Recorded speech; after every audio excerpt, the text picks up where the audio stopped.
Berkaitan tutupnya Hotel Formosa yang disebabkan oleh kaburnya pengusaha, per hari ini penyelesaiannya sudah clear. Clear artinya sampai kepada pembagian hak masing-masing. Nah, proses penyelesaian itu sendiri dealnya di hari Jumat kemarin, tepatnya di tanggal 6, hari Jumat tanggal 6, seluruh karyawan bersepakat menjual aset hotel Formosa tersebut pada pemilik gedung, yaitu Pak Budiman. Nah, kesepakatan yang terjadi itu nilai aset dijual sebesar 2,85 miliar. Nah, di hari Sabtunya berikutnya itu proses verifikasi hak-hak karyawan yang akan dibagikan dari nilai 2,8 miliar.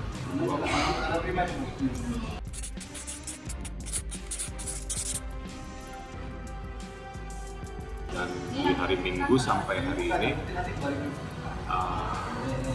pembagian hak-hak melalui cek BG. Nah, penyaluran hak-hak itu langsung oleh pemilik bangunan sendiri, pemilik gedung sendiri. Itu karyawan melalui tim 10 memberikan data hak karyawan berdasarkan pembagian secara proporsional, dan secara kolektif mereka ambil BG satu persatu. Nah, proses perjuangan mereka ya cukup panjang ya. Dari tanggal 20 Hotel Formosa itu ditinggalkan oleh pemiliknya secara tiba-tiba dan tutup, tidak operasional, akhirnya bisa selesai tanggal 6. Nah, di sini yang patut diapresiasi adalah bagaimana teman-teman itu berjuang melalui serikat perusahaan bersama-sama dengan karyawan lainnya, itu sama-sama merasakan bahwasanya ini bukan hanya hak anggota-anggota serikat buruh, tapi hak seluruh karyawan. Nah,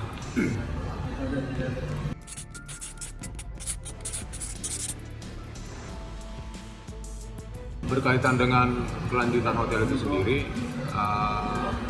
yang kita ketahui hotel itu akan secara resmi hotel dan aset secara resmi itu sudah milik Pak Budiman.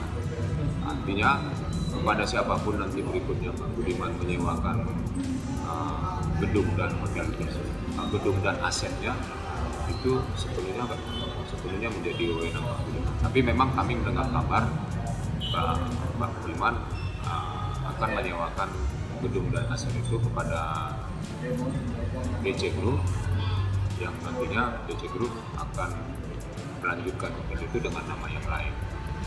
Nah, kami juga mendengar kabar melalui Pak Budiman sendiri bahwasanya BC Group sebenarnya meminta kepada beberapa karyawan untuk melamar kembali, khususnya karyawan-karyawan senior, dalam hal startup hotel itu ke depan. Nah, berkaitan berapa lama perjanjian sewa menyewa antara Pak Budiman dengan BC Group itu tidak kurang tahu. Tapi pastinya kabar yang kami dengar itu langsung dari orang BC Group, bahwasanya mereka yang akan menyewakan. Jadi mereka bukan pembelinya, pembeli aset dalam hal ini adalah Pak Budiman. Nah,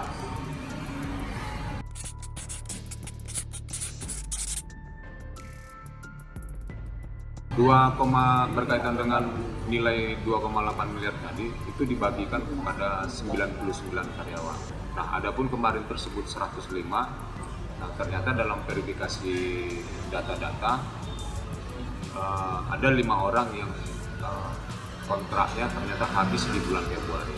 Artinya ketika kontraknya habis di bulan Februari, maka tidak lagi mempunyai hak terhadap pesangon. Dapat yang karyawan yang belum pesangon adalah karyawan yang status permanen. Nah, satu orang lagi ternyata nama pemilik masuk di dalam data karyawan. Jadi 6 orang itu dikeluarkan dari data penerima hak. Ini yang menerima hak itu 99. Nah, berapa pembagian orang per orang itu seluruhnya kita dari Serikat Buruh menyerahkan mekanismenya kepada Serikat Buruh tingkat perusahaan bersama-sama dengan karyawan. Mereka buat kesepakatan sendiri, yang penting kesepakatan yang bersih dan tidak melukai siapapun.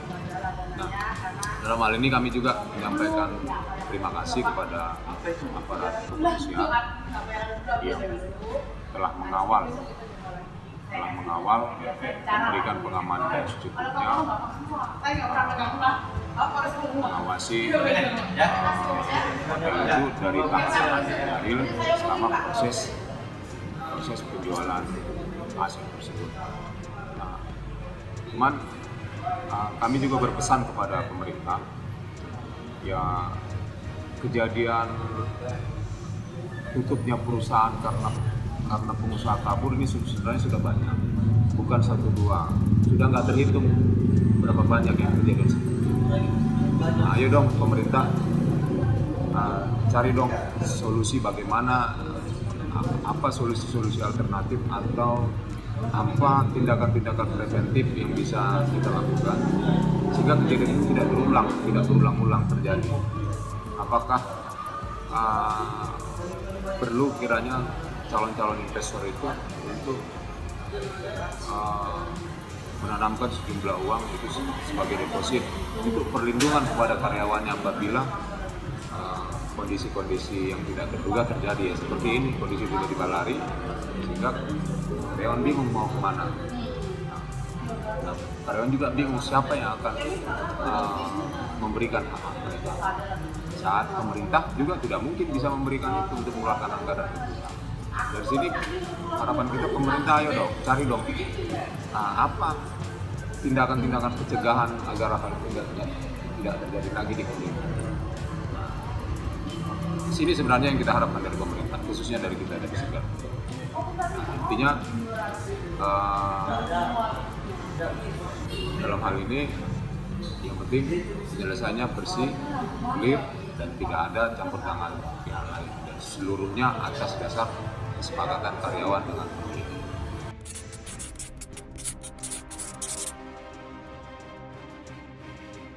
Tinggal satu permasalahan yang belum selesai, yaitu berkaitan dengan laporan penutupan perusahaan ke BPJS Tenaga. Nah, salah satu syaratnya untuk itu bisa di-close secara penuh di BPJS yaitu ada surat keterangan atau rekomendasi perusahaan tutup dari Dinas Tenaga Kerja, khususnya dari pengawas. Nah, seminggu kemarin kita sudah bersama-sama dengan manajemen sudah membuat laporan perusahaan tutup ke Dinas Tenaga Kerja pengawas, ke UPT pengawas, dan seluruh syarat-syarat yang dimintakan sudah kita penuhi. Saat ini kita sedang menunggu untuk surat keterangan itu dikeluarkan oleh Dinas Tenaga Kerja Provinsi agar surat keterangan itu bisa kita sampaikan kepada BPJS supaya nanti seluruh laporan penutupan itu bisa laporan penutupan BPJS karyawan bisa di-close sepenuhnya, sehingga nanti tidak perlu ada lagi kejadian-kejadian baru, yaitu iuran tertunggak karena belum terselesaikannya laporan penutupan karyawan. Dan kenapa hal ini penting? Karena ini juga berkaitan dengan proses pencairan JHT yang akan dilakukan oleh para karyawan ketika penonaktifan status kepesertaan BPJS karyawan belum dilakukan dan penonaktifan status kepesertaan perusahaan belum dilakukan, maka iuran akan tetap dihitung oleh sistem di BPJS. Untuk itu kita perlu surat itu dari pengawas. Terima kasih.